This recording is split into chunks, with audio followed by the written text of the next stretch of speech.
Break के बाद एक बार फिर से आपका स्वागत है। आप देख रहे हैं टैक्स गुरु और आपके सवालों का जवाब देने के लिए हमारे साथ हैं जाने माने टैक्स एक्सपर्ट शरद कोहली साहब।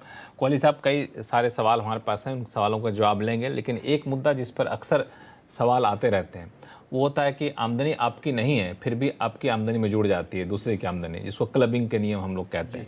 तो मेरे दो सवाल इसमें, पहला, किन किन हालात में क्लबिंग के नियम लागू होते हैं और इससे बचने का कोई तरीका है क्या?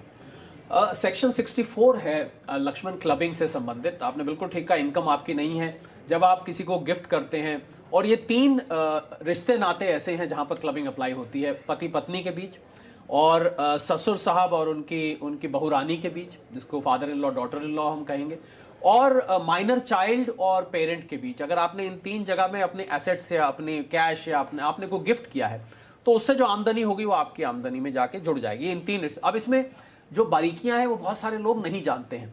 पहली बारीकी है कि अगर मान लीजिए आपने पति ने एक, और मैं एक्चुअल केस देके बता देता हूं, कोई पति साहब ने अपनी पत्नी साहिबा को 2 लाख रुपए का एक हार गिफ्ट किया। अब अगले दिन उन्होंने क्या किया, वो जाके उसको ज्वेलर के यहाँ कैश कराई, चुपचाप करा, बताया नहीं, और उसकी बैंक में एफडी कर दी। अब एफडी कर दी तो एफडी पे जो इंटरेस्ट था वो जाके पति साहब की इनकम में जाके जुड़ गया। अब पति साहब ने कहा भाई मैंने तो हार दिया था, ये इंटरेस्ट कहां से आ गया?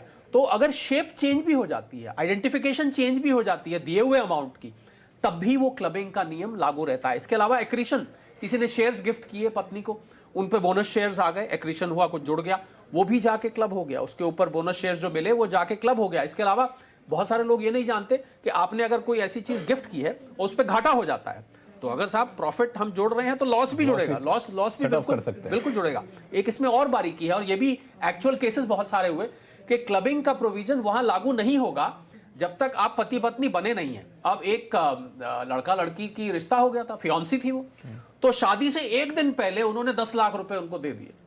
अब उस 10 लाख से जो इनकम हुई वो क्लबिंग नहीं, जबकि अगले दिन वो पति पत्नी बन गए, पर वो एज ए फियांसी दे दिए गए। तो बिफोर मैरिज कुछ भी दिया जाता है वो क्लबिंग नहीं होती है।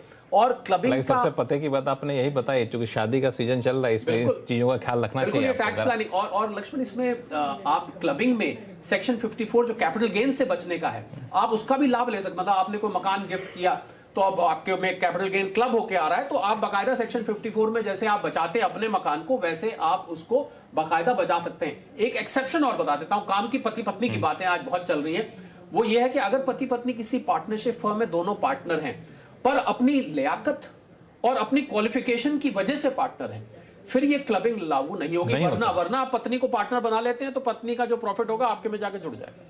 लेकिन इसमें एक चीज बताइए कि जैसे आपने पति पत्नी का एग्जांपल दिया है, फिर जो रिलेशन आपने बताया उसमें अगर सामने वाला खुद आईटीआर फाइल करता हो तो क्या अपने में इनकम दिखाएगा कि नहीं दिखाएगा? वो बिल्कुल दिखानी पड़ेगी ये, तभी इसीलिए शुरू में मैंने वो 3 रिश्ते नाते बता दिए। अगर आपने इन 3 रिश्तों में कोई गिफ्ट किया है या अपनी इनकम को या अपने एसेट्स को पास ऑन किया है तो उससे आने वाली इनकम के लिए आप तैयार हो जाइए। एक एक्सेप्शन मजेदार और बता देता हूं, इनकम के ऊपर जो इनकम आएगी लक्ष्मण, मतलब हमने एफडी कराई, उस पर ब्याज आया, ब्याज आपके में जुड़ गया, उस ब्याज पे जो ब्याज आएगा वो क्लबिंग के अंतर्गत नहीं। तो बहुत ही फाइन प्रिंट आपने बताया, ब्याज के ऊपर जो ब्याज आएगा